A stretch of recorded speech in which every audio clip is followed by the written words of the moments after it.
বাজারে যারা অবস্থিত আছেন তাদেরকে সান্ত্বনা দিয়ে বাহুবল থেকে তারা ক্লিয়ার করে দেবেন।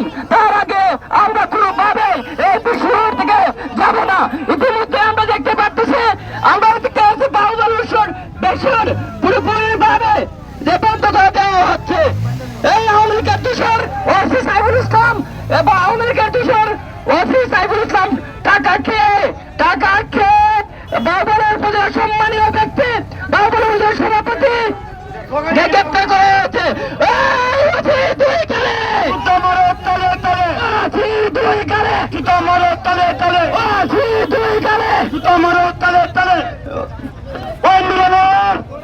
আমি বলতে চাই বাংলাদেশ জাতীয় দলের বাংলাদেশের সম্মানিত সভাপতি শাহ আহমদকে যদি এক ঘন্টার ভিতরে মুক্তি না দেয়, আমরা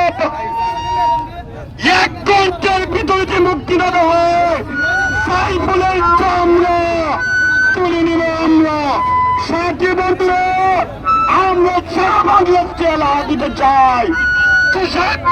যদি এক ঘন্টার ভিতরে মুক্তি দেওয়া হয় আমরা সারা বাংলাদেশে বিচ্ছিন্ন করে দিব। বিএনপির সাথে আছে এলাকার মানুষজনের সাথে আছে। বন্ধু আমরা বলতে চাই, প্রশাসনকে উদ্দেশ্য করে বলতে চাই, এক ঘন্টার ভিতরে যদি তুষার চৌধুরীকে মুক্তি না দেওয়া হয় ইনশাল্লাহ আমরা বাংলাদেশ বিচ্ছিন্ন করে দিব। বন্ধুরা আর আমরা বলতে চাই না সাইফুলের তো আমরা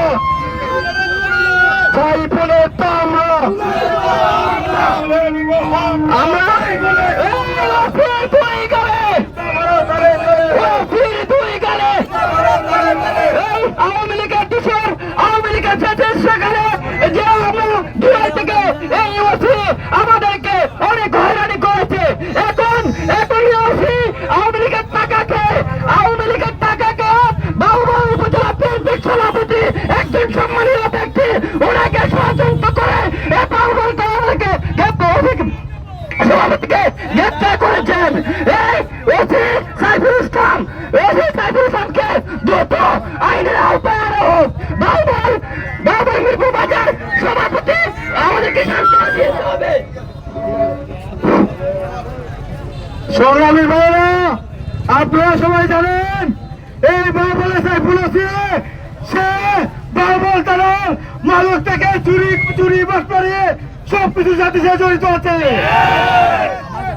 আমাদের বাহুবল বিএনপির সম্মানিত সভাপতি উনি তার প্রতিবাদ করতে এই ওসি ষড়যন্ত্রমূলক ভাবে আমাদের সভাপতিকে গ্রেপ্তার করেছে।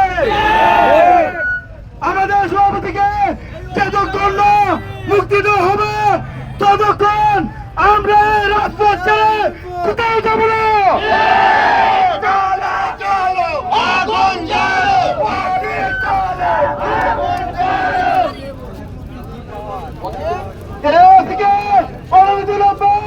আমাদের ব্যবস্থা থেকে প্রত্যাহার করে তাকে এই মুহূর্তে দিয়ে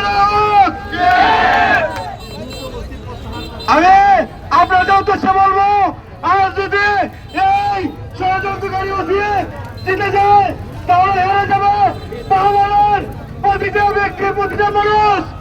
আমরা দাওয়াতে দেব না। আমাদের সভাপতি এই